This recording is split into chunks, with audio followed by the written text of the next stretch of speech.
L'Alliance de tous les savoirs, une émission de l'Alliance israélite universelle présentée par Ariel Danan et Sandra Jérusalemi sur Judaïque FM. Bonjour, bienvenue dans l'Alliance des Savoirs, l'émission d'actualité de l'Alliance israélite universelle. Ariel Danan au micro. Je suis comme chaque fois en compagnie de Sandra Jérusalemi. Bonjour Sandra. Bonjour Ariel. Vous êtes coordinatrice de l'enseignement supérieur à l'Alliance et nous avons aujourd'hui, une fois n'est pas coutume, un invité exceptionnel que nous sommes très heureux d'accueillir. Nous profitons de son bref passage en région parisienne puisqu'il est d'habitude à Jérusalem. Gabriel Abensour, bonjour. Bonjour. Alors Gabriel, vous êtes le cofondateur avec Bitya Rosen du Beth Midrash Tashma, le Beth Midrash indépendant. Vous êtes également universitaire, doctorant. Et ensemble, nous allons évoquer dans cette première partie différents sujets qui nous tiennent à cœur, à vous et à nous. Pas en lien direct avec l'Alliance, ou en tout cas avec l'actualité immédiate de l'Alliance, mais vous êtes peut-être un ami de l'Alliance, vous venez souvent enseigner dans différents programmes de l'Alliance et dans bien d'autres cadres.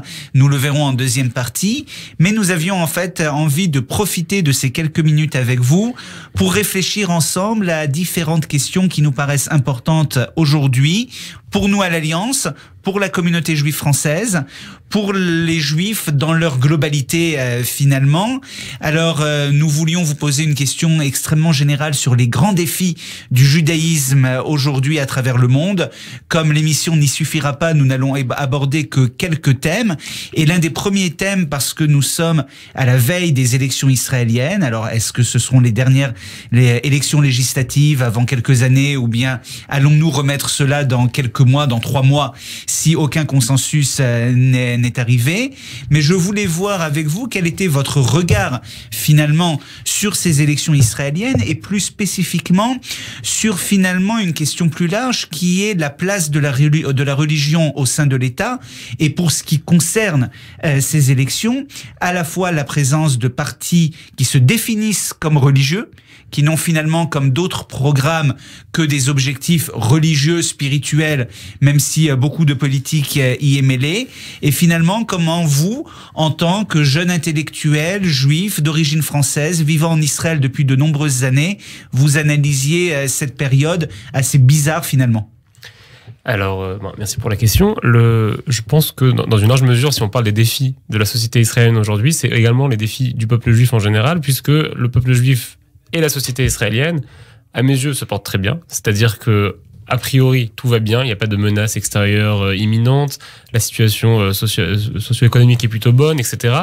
Et malgré tout, on constate qu'au sein du peuple juif et au sein donc de la société israélienne, il y a des divisions constantes et qu'on n'arrive plus à trouver de points d'entente, d'accord entre les différents partis. C'est peut-être une conséquence du fait que tout va un peu trop bien, qu'on n'a pas de soucis de menaces imminentes, et que par conséquent on n'a plus besoin de s'unir contre un ennemi extérieur, et par conséquent on cherche des divisions internes de plus en plus grandes et de plus en plus larges. En Israël, on est aux 3e élections, et je ne vais pas vous cacher que pour moi je suis assez pessimiste. Je ne serais pas surpris qu'on en arrive à des 4e assez rapidement. Pour l'instant, je ne vois pas comment on va sortir de là. Comme vous l'avez dit, une des raisons principales des élections, cette fois-ci, ce n'est pas le sécuritaire qui a toujours dominé en Israël, mais c'est les fractures au sein de la société israélienne, et notamment la fracture qui est liée à religion et État. Alors je rappelle peut-être pour les auditeurs ou auditrices qu'en Israël, donc, il n'y a pas de séparation entre religion et État. Le religieux a un poids politique depuis toujours, depuis 1948, et nous avons en Israël différents partis religieux, ce qui en soi ne me paraît pas du tout un problème. C'est-à-dire que dans une société où il n'y a pas de séparation entre religion et État, qui ne fonctionne pas avec le modèle laïque français, les groupes religieux, au passage de toutes les religions, puisqu'il y a aussi un parti religieux arabe au sein de la liste arabe unifiée, plusieurs partis religieux juifs avec les différentes nuances, Ashkenaz, Séfarade, religieux sionistes, etc. En soi, ce n'est pas un problème. Le problème commence, à mes yeux, lorsqu'en fait, chaque parti ou chaque camp idéologique ne cherche plus le consensus, mais cherche au contraire à imposer sa vision du monde à la société israélienne tout entière. C'est un peu la tension dans laquelle on est en ce moment en Israël. La campagne politique est franchement moche à voir. puisque chaque parti en fait menace, ou chaque camp, on arrive à une sorte de division, une sorte d'alliance entre la droite et les partis religieux, et de l'autre côté une alliance entre les partis de gauche et les partis laïcs. Et donc toute la campagne tourne autour de quel Israël voulez-vous, avec une caricature des deux côtés. D'un côté un modèle, donc une menace qui serait un Israël qui ressemblerait à l'Iran, où il n'y aurait plus aucune liberté religieuse, et de l'autre côté un modèle inverse, un Israël qui serait dans le fantasme, on va dire, des partis religieux, qui aurait été transformé en pays ultra laïque et anti-religieux. Donc je pense qu'on est dans la caricature. Juste pour conclure sur le poids du religieux, je pense qu'une partie de la responsabilité est aussi chez les rabbins, qui en Israël font depuis un peu trop longtemps de la politique. C'est quelque chose qui, dans une large mesure, en fait, alors que la religion devrait être un élément qui permet de rassembler, alors que les rabbins devraient être les personnes qui permettent d'apaiser le débat en proposant une perspective plus spirituelle, plus profonde, souvent en Israël, les rabbins sont en fait identifiés avec un camp politique. C'est quasiment même toujours le cas lorsqu'il s'agit de rabbins qui ont des fonctions officielles, et forcément ça ne fait pas toujours honneur à ce que devrait être la religion. Merci pour cette analyse. Alors maintenant, si vous regardez de là où vous êtes, la communauté juive en France, que vous connaissez bien puisque vous y avez grandi, et puis vous revenez régulièrement pour donner des cours, notamment via Tashma. Alors toujours dans cette idée, dans cette perspective des grands défis du judaïsme aujourd'hui, quel regard est-ce que vous portez sur la communauté juive française, et finalement, qu'est-ce qui nous attend à cette fameuse question, y a-t-il un avenir pour les juifs en France, y a-t-il un avenir, et du coup, que faut-il faire? Qu'est-ce qui nous attend pour maintenir l'avenir des juifs en France? Alors, la question est générale. Je ne sais pas à quel point je peux me permettre de prédire l'avenir. Est-ce qu'il y a un avenir ou est-ce qu'il n'y en a pas? Ce que je veux lui dire, c'est que je pense qu'il y a un grand potentiel pour le judaïsme français, un potentiel qui n'est pas toujours utilisé, qui n'est pas toujours exploité suffisamment. D'abord, il s'agit d'une grosse communauté juive, c'est-à-dire à l'échelle mondiale, le judaïsme français est le troisième. Après le judaïsme israélien et le judaïsme américain, on a le judaïsme français. Donc, d'un point de vue quantitatif, c'est un judaïsme important. Une bonne partie des juifs de France sont affiliés à des synagogues, ce qui n'est pas forcément le cas, à des synagogues, à des institutions juives, ce qui n'est pas forcément le cas aux États-Unis. Donc, a priori, on a un grand potentiel. Et ce que je constate souvent, malheureusement, c'est que on a l'impression que ce potentiel n'est pas toujours exploité suffisamment. Est-ce que les juifs ont un avenir en France, ou est-ce que le judaïsme a un avenir en France? Puisque je pense personnellement qu'il y aura pour encore bien longtemps des juifs en France, mais la question c'est qu'est-ce que ces juifs feront? Est-ce qu'ils vont s'impliquer? Est-ce qu'ils vont développer un judaïsme qui peut porter déjà en France, mais aussi au-delà de la France? Je pense que la réponse, elle dépend essentiellement de ce que feront les juifs eux-mêmes. On revient un peu à Herzl, à la question de la Alia, puisque Herzl disait que la possibilité d'un État juif dépend de ce que feront les juifs. Donc là, de la même façon, la possibilité d'un avenir du judaïsme en France dépend de ce que les juifs français décideront d'en faire. Je veux lui dire que je pense qu'on n'a pas... malheureusement, moi, j'ai grandi en France, et dans une famille juive, religieuse, j'étais à l'école juive, etc. Et je pense que pendant longtemps, malgré tout ça, j'avais pas vraiment conscience que le judaïsme français a un héritage tout à fait... honorable, important, intellectuel, etc., à différents points de vue. Alors, il y a évidemment, on se rappelle encore des grands noms du judaïsme français des dernières décennies, comme Lévinas, André Neher, Manitou, etc. Mis à part ça, il y a un patrimoine qui est plus ancien du judaïsme français, ashkénaze. On a aussi un patrimoine très important du judaïsme français séfarade qui est arrivé dans les années 50, 60, 70 et qui s'établit ici. Autrement dit, il y a un énorme potentiel, et je trouve qu'il est dommage qu'aujourd'hui un jeune Israélien qui a 20 ans et qui étudie dans une Mechina ou dans une yeshiva en Israël connaisse la figure de Lévinas ou de Manitou, alors qu'un jeune juif français qui a passé 12 ans dans une école juive ne la connaisse pas forcément. Donc il y a un travail à faire, mais le potentiel est là, et j'ai le plaisir quand même de voir régulièrement de bonnes initiatives de la part de la jeunesse communautaire qui j'espère seront soutenues par les institutions. Alors justement, si on revient un instant et rapidement sur ce que vous évoquiez à propos du patrimoine de ces Juifs de France, mais finalement c'est le même qui est celui des Juifs en Israël et qui est peu exploité, même si cela change ces dernières années. L'un de vos sujets de recherche, évidemment, est centré sur les rabbins originaires d'Afrique du Nord. Et qu'est-ce qui vous paraît marquant dans leur parcours, de manière évidemment très générale, et qui pourrait être utile à la fois pour les Juifs de France et en Israël pour les Juifs qui y vivent? Alors, la question du patrimoine et de l'héritage en Israël, elle est intéressante parce que donc Israël s'est construit dans les premières décennies sur le mythe du retour sur la terre qui inclut ce qu'on a appelé la négation de la diaspora. Donc pendant longtemps, le judaïsme en Israël ou la société israélienne a voulu nier presque 2000 ans d'histoire avec cette idée-là que pour renouer avec la terre, il faut renouer uniquement avec la Bible et avec les textes qui ont été écrits à cette époque-là. Ces dernières années, on a un réveil, donc un regain d'intérêt pour les différentes communautés de diaspora qui sont en fait arrivées en Israël et qui ont apporté chacun sa touche, son histoire, sa couleur, sa nuance. Et le judaïsme séfarade en fait partie.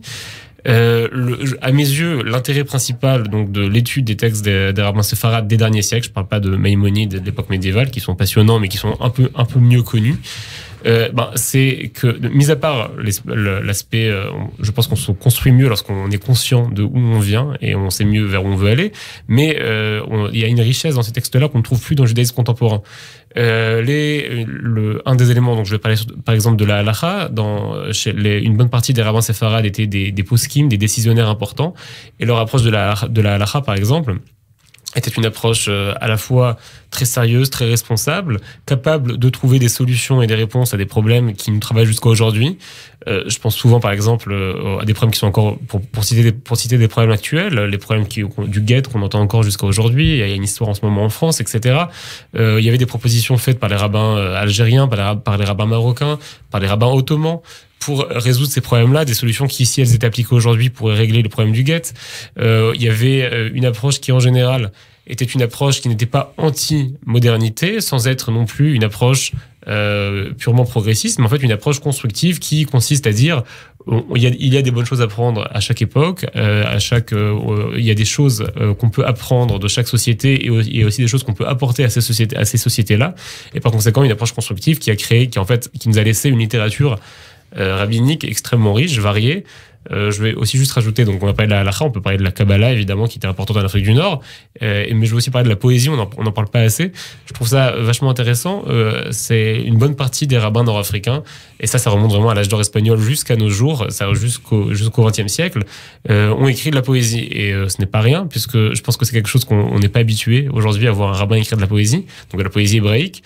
À mes yeux, ça résume bien leur approche, puisque écrire de la poésie, en fait, c'est être capable d'avoir une approche juive qui est une approche qui touche aussi au symbolique, qui touche aussi à l'artistique, et qui en fait vient nous dire le judaïsme, ce n'est pas juste permis interdit, mais c'est quelque chose de beaucoup plus large. C'est quelque chose en fait qui englobe, de beaucoup plus globalisant, qui touche à nos vies, qui touche à nos êtres, et qui par conséquent peut nous apporter beaucoup plus que uniquement un guide de rituels ou de pratiques à faire ou à ne pas faire, mais aussi une façon de vivre, une façon de penser, une façon de communiquer avec le monde.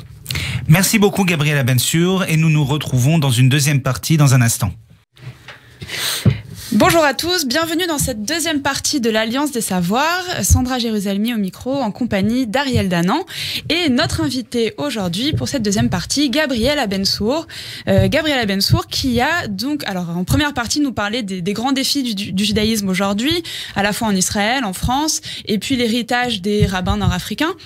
Et puis, en fait, Gabriel Abensour, vous avez cofondé l'Institut Tashma, le Beth Midrash indépendant à Jérusalem, un institut qui œuvre pour le renouveau de la tradition et en même temps le maintien de la tradition juive, je dirais. Est-ce que vous pouvez nous en dire plus sur cet institut ? Oui, avec plaisir. Alors, je l'ai cofondé il y a 4 ans avec Bitya Rosen-Goldberg. Le Beth Midrash, je pense que la première chose, on va dire, qui peut changer par rapport au cercle d'études qu'on connaît en France, etc., c'est que c'est un endroit ouvert à toutes et à tous. Donc l'endroit est mixte, les enseignants aussi sont des hommes et des femmes. Et l'idée, en fait, c'est de permettre aux gens, quel que soit leur background, quels que soient leurs horizons, de venir étudier sur texte ensemble, de découvrir eux-mêmes le texte. De ce point de vue-là, il s'agit d'une étude assez traditionnelle, puisqu'on étudie sur texte en chavruta, comme on le fait dans le monde des yeshivot, des midrashot, etc. Et à Tashma, une autre particularité, c'est que tous les enseignants et les enseignantes ont à la fois un bagage universitaire et un bagage d'études traditionnelles. Donc, par exemple, je suis doctorant en études juives, j'ai passé quelques belles années à la yeshiva, pareil pour Bitya, etc. Et donc l'idée, en fait, est de proposer à la fois une étude qui est qui est pertinente et sérieuse sur des thèmes divers, et de donner aux gens qui viennent étudier des outils pour aussi acquérir une forme d'indépendance dans l'étude et en fait de pouvoir se responsabiliser eux-mêmes. Attachement, on n'est pas là pour dire aux gens quoi faire ou comment penser, mais on est là pour leur présenter des textes, leur apprendre à étudier pour qu'eux-mêmes puissent en tirer quelque chose pour leur identité juive. Les thèmes sont assez variés, on fonctionne par sessions, donc on a des sessions de Talmud, des sessions d'Halakha, des sessions de philosophie juive, des sessions de Tanar, donc de Bible, etc. etc. Ça se passe donc le lundi soir à Jérusalem, mais on a aussi un programme d'été qui est destiné aux Français et Françaises, donc aux personnes qui vivent en dehors d'Israël, qui veulent passer 3 semaines d'études. Donc là, c'est un programme complet qui est fait en commun avec l'Institut Pardes, un institut d'études juives américain.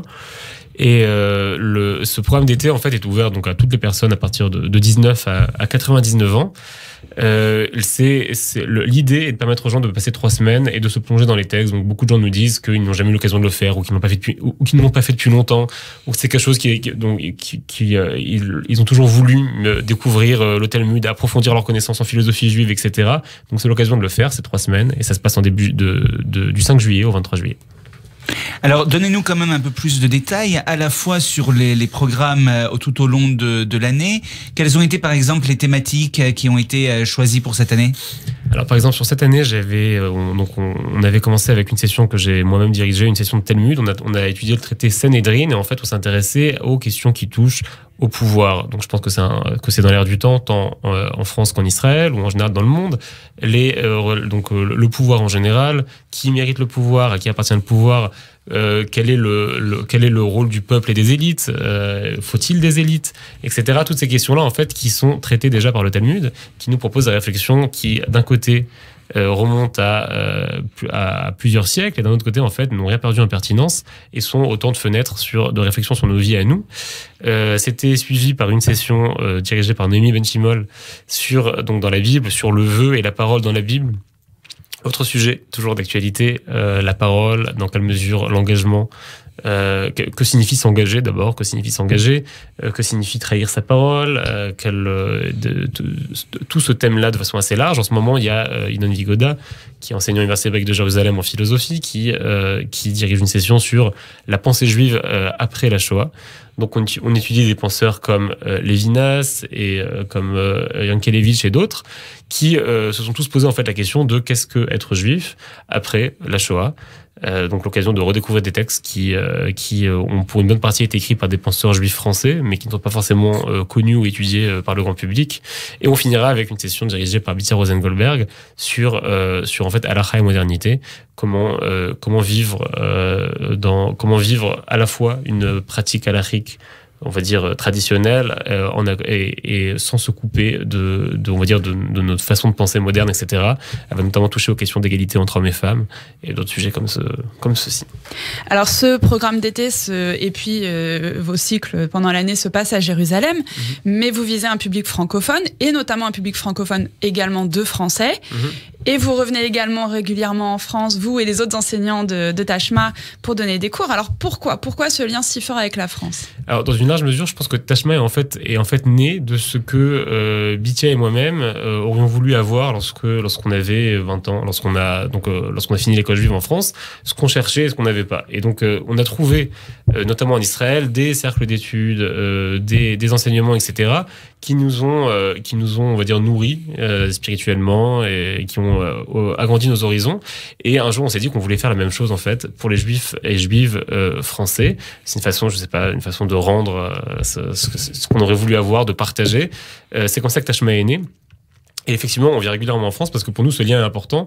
D'abord, je pense, comme je l'ai noté juste avant, une partie des textes qu'on étudie à Tashma, c'est aussi l'héritage juif français, notamment dans l'héritage juif français philosophique. Je trouve que c'est quelque chose d'important à diffuser en France. C'est important de l'étudier en étant connecté avec la communauté juive française qui existe, et non pas de façon théorique en oubliant que cette communauté-là existe toujours, a une suite. Et à part ça, on remarque déjà que les personnes qui passent quelques mois à Tashma, une partie d'entre elles reviennent et s'impliquent dans la communauté juive française. Donc nous, on est ravis. Autrement dit, on voit aussi Tashma, surtout le programme d'été, comme quelque chose qui a un aspect aussi de formation, qui permet aux gens en fait de mieux s'engager dans leur vie juive et dans leur identité juive et dans la communauté juive souvent aussi, en ayant en fait une meilleure connaissance de ce que signifie être juif. Donc parmi les enseignements ou les cours auxquels vous êtes intervenu les années précédentes à l'Alliance, notamment le SNEJ. Donc le SNEJ, ce programme d'études juives pour les jeunes adultes de 20 à 35 ans.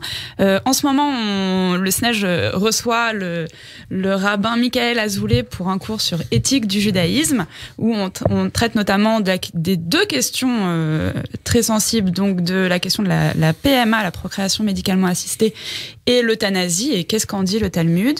Également, dans les événements à venir au SNEJ, il y aura une lecture de Purim, où les étudiants et les étudiantes du SNEJ vont lire la Megillah le soir de Purim pour leur famille, leurs amis, et d'autres cours ensuite pendant l'année.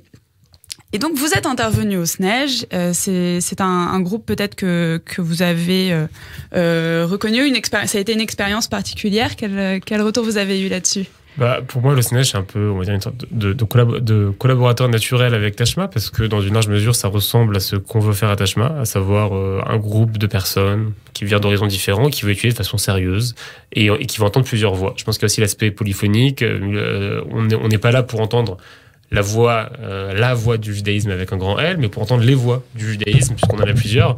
Et à ce niveau-là, donc chaque fois que j'ai eu le plaisir d'intervenir au SNEJ, pour moi, toute l'idée était en fait de faire ce qu'on fait à Tashma, un partage, une étude sur texte. Et ça fait effectivement plaisir de voir qu'à Paris aussi, on trouve des cercles comme le SNEJ qui font écho à ce qu'on fait nous à Jérusalem. Alors, pour Tashma, rappelons sur un plan extrêmement pratique, si vous pouvez nous donner l'adresse et le lieu des cours à la fois tout au long de l'année et pour le programme d'été, le site internet éventuellement pour les personnes intéressées qui peuvent déjà s'inscrire au programme d'été qui aura lieu début juillet. Avec plaisir. Donc, on se réunit à Jérusalem au 29 rue Pierre Kenning. En fait, on se réunit dans les locaux de l'Institut Pardes. Donc, si quelqu'un veut nous trouver, le plus simple, c'est de chercher l'Institut Pardes. On se réunit le lundi soir à 7h30 le lundi soir. Ça, c'est pour les programmes à l'année. Et on a toujours des programmes plus ponctuels. Et j'invite les gens aussi à suivre notre page Facebook. Donc, Tashma, Beth Midrash indépendant, Tashma, T-A, et après Shma, S-H-M-A. Donc, c'est la meilleure façon de nous suivre et de suivre nos activités. Pour le programme d'été, on est donc sur le site de Pardes, de l'Institut Pardes. Il y a une page en français où on parle du programme d'été de Tashma et Pardes. Pareil, le plus simple, c'est d'écrire sur Google programme d'été Tashma. Je suis sûr que vous me trouverez tout de suite. Et nous ne pouvons qu'encourager les Français à s'inscrire à cette session qui est véritablement passionnante. D'anciens élèves du SNEJ, certains ont participé à ces sessions d'été et étaient vraiment enthousiastes. Et effectivement, on les voit revenir et s'investir dans différents programmes. Donc, c'est évidemment quelque chose que nous soutenons à l'Alliance. Alors, Sandra, pour conclure cette émission, le calendrier des prochaines activités. Et on commence demain donc avec le deuxième cours du rabbin Michael Azoulay au SNEJ, donc pour les 20 à 35 ans, sur éthique du judaïsme. Le lendemain, le cours annuel d'Armand Abécassis, du professeur Armand Abécassis, une fois tous les 15 jours. Le 3 mars à 19h30, le défi de la terre d'Israël, est-ce un lieu pour Dieu? Cela se déroule au centre Alliance Edmond J. Safra, 6 bis rue Michel-Ange. Le 4 mars, mercredi, commence le cours d'Isabelle Cohen, Métamorphose du couple dans la Torah. Alors, Métamorphose du couple dans la Torah, Isabelle Cohen, qui a publié il y a quelques années un livre sur le livre de Job, sur le livre biblique de Job, et qui la prépare une grande étude sur le Cantique des Cantiques. Et ce cours sera, disons, une introduction à son travail, où elle va commenter des textes tirés de la Genèse, à partir principalement de deux commentateurs, l'un ashkénaze, l'autre séfarade, le Baal HaTurim d'une part, et Rabbi Chaim Ben Attar d'autre part. Le 5 et 12 mars, c'est le cours de Sandrine Svark qui commence, Chouchani et l'école de pensée juive de Paris. Alors Chouchani, ce maître de cette génération de penseurs juifs français dont vous nous parliez, Gabriel, Chouchani, maître à la fois de Jacob Gordin, de Lévinas, un peu de Manitou, un personnage extrêmement mystérieux, et Sandrine a consacré ses dernières années de recherche sur ce personnage et nous en livrera les premières conclusions. Le 5 mars également, au Centre Safra, c'est la suite du cycle Crise civilisationnelle contemporaine avec Monette Vaquin sur « Tu neutraliseras ton père et ta mère ». Un peu plus tard, mais nous l'annonçons directement, le 23 mars, le lundi 23 mars, présentation du livre de Martin Messica, qui vient de soutenir sa thèse et qui a publié sa thèse d'histoire dans un livre intitulé « Politique d'accueil, État et associations face à la migration juive du Maghreb en France et au Canada des années 1950 à la fin des années 1970 ». Ce sera le lundi 23 mars à 19h30 dans le cadre de la médiathèque Alliance Baron Edmond de Rothschild. Et enfin, pour retrouver toutes nos informations, sur le site internet www.aiu.org, sur Facebook, la page Facebook Alliance Israélite Universelle, également sur Instagram Alliance AIU, et par téléphone 01 53 32 88 55. 01 53 32 88 55. Merci beaucoup et à dans 15 jours. L'Alliance de tous les savoirs, une émission de l'Alliance Israélite Universelle présentée par Ariel Danan et Sandra Jérusalemi sur Judaïque FM.